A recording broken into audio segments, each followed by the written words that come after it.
Students, हमने ये पढ़ा कि एक्सेस और डेफिसिट डिमांड को हमें क्या क्या उसके रीजंस हैं, क्या क्या उसके इम्पैक्ट हैं, उसके हमने ग्राफ को भी पढ़े।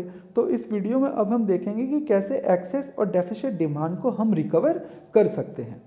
ठीक है, तो इसे रिकवर करने की दो पॉलिसी हैं, एक मॉनेटरी पॉलिसी है और एक फिस्कल पॉलिसी है। Fiscal policy is govern by the government, और इसमें गवर्नमेंट जो मेन रोल प्ले करेगी वो करेगी अपने एक्सपेंडिचर से और अपने टैक्सेस से। Monetary policy is govern by the RBI, और आरबीआई के पास दो टूल्स होते हैं, एक क्वांटिटेटिव इंस्ट्रूमेंट होते हैं और एक क्वालिटेटिव इंस्ट्रूमेंट होते हैं, जिन्हें हमने अपने चैप्टर बैंकिंग में भी पढ़ा था। क्वांटिटेटिव इंस्ट्रूमेंट होते हैं हमारे पास bank rate, repo rate, open market operation, LRR, या फिर जिसे हम कहें कि CRR एंड SLR। और क्वालिटेटिव इंस्ट्रूमेंट में होते हैं marginal requirement, credit rationing and moral suasion. तो आइए अब हम इसको समझते हैं कि इसको गवर्नमेंट क्या करेगी, कैसे इंप्रूव कर सकता है। लेकिन इस कंडीशन को समझने के लिए इसका हमें एक कॉन्सेप्ट जरूर जानना पड़ेगा, और ये कॉन्सेप्ट ये है कि जब एक्सेस डिमांड होगी तो इन्फ्लेशन हो रही है। और इन्फ्लेशन इसलिए हो रही है क्योंकि लोगों के पास परचेजिंग पावर ज़्यादा है, पैसा ज़्यादा है। अभी गवर्नमेंट को और आरबीआई को, यहाँ पर है हमारे गवर्नमेंट और ये है हमारी आरबीआई, इन दोनों को, ये है सामने पब्लिक। और इस पब्लिक के पास में एक्सेस डिमांड में एक प्रॉब्लम है कि पैसा क्या है, पैसा अभी इनके पास ज़्यादा है। तो गवर्नमेंट और आरबीआई ये कोशिश करेंगे एक्सेस डिमांड में कि ये पैसा पब्लिक से किसी तरह से बाहर निकले ताकि इनकी परचेजिंग पावर कम हो जाए। ठीक है, और डेफिसिट डिमांड में इसका उल्टा करने की कोशिश करेंगे।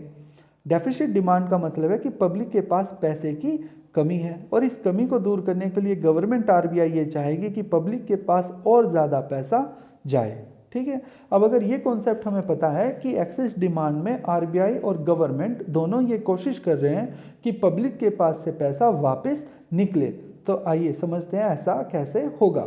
टैक्सेस, अब एक बात बताइए, गवर्नमेंट टैक्सेस को बढ़ाएगी अगर पब्लिक से उसे पैसे लेने हैं, या घटाएगी? सिंपल सा आंसर है, अगर पब्लिक के पास ज़्यादा पैसे हैं तो इस पैसे को निकालने के लिए गवर्नमेंट इन अपने टैक्सेस को इंक्रीज कर देगी और अपने डेफिशिएंट डिमांड में डिक्रीज करेगी। गवर्नमेंट अपने एक्सपेंडिचर को, यानी गवर्नमेंट क्या और खर्चा करेगी, याद रखिएगा, जब गवर्नमेंट एक्सपेंडिचर करेगी तो पब्लिक के पास पैसा जाएगा, क्योंकि गवर्नमेंट का एक्सपेंडिचर पब्लिक की क्या बन जाएगी, इनकम। तो इनकम तो एक्सेस डिमांड में पहले से ही ज़्यादा है, तो गवर्नमेंट अपने एक्सपेंडिचर को कम करेगी, डिक्रीज करेगी, जिससे कि पब्लिक के पास पैसा कम जाए। Well, CRR, SLR। CRR वो पोर्शन है जो कि कॉमर्शियल बैंकों को रखना पड़ता है आरबीआई के पास। ठीक है, अगर कॉमर्शियल बैंक हैं तो उन्हें अपने पास डिपॉजिट का कुछ अमाउंट, कुछ फिक्स रेट जो है आरबीआई के पास रखना पड़ता है, और अगर बाकी बचा हुआ अमाउंट जो है वो लोन के रूप में पब्लिक में वापस चला देते हैं इकोनॉमी में। तो अगर प्रॉब्लम है हमारे पास एक्सेस डिमांड की, जहां पर पब्लिक के पास ज़्यादा पैसा है, उस समय आरबीआई क्या कहेगी कॉमर्शियल बैंकों को कि वो इंटरेस्ट का रेट जिसमें कि वो पैसे जमा करते हैं उसे ज़्यादा करो। अगर ये रेट इंक्रीज होगा, लेट्स सपोज ये पहले 5% था, अब ये 10% होगा, तो 100 में से 10 रुपये कहाँ जाएंगे, रिजर्व के तौर पर, और कम पैसे 90 रुपये मिलेंगे लोन के तौर पर वापस इकोनॉमी में चलाने के लिए। ठीक है, और इसका ठीक उल्टा कर देंगे डेफिशिएंट डिमांड में। SLRI भी ऐसा ही है कि कॉमर्शियल बैंकों के पास अपने खर्चे पूरे करने के लिए कितना पैसा रिजर्व रहेगा। अगर इकोनॉमी में ज़्यादा पैसा है तो आरबीआई कॉमर्शियल बैंकों को बोलेगा कि वो अपने पास पैसे का स्टॉक ज़्यादा रखे, उसको बढ़ाए। ठीक है, जिससे कि इकोनॉमी में पैसा कम सर्कुलेट हो।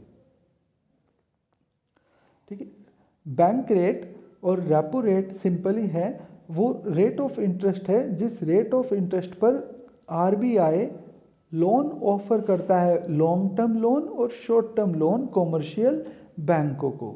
ठीक है, और आरबीआई अगर पब्लिक के पास पैसा ज़्यादा है, देखिए आरबीआई ने अगर 2% का रेट लिया है तो कॉमर्शियल बैंक सपोज करते हैं पब्लिक से 3% का लोन ले रहा है, और अगर आरबीआई 4% का लोन लेता है तो कॉमर्शियल बैंक भी जो है 4 से ज़्यादा सपोज करो 5% का लोन लेगा।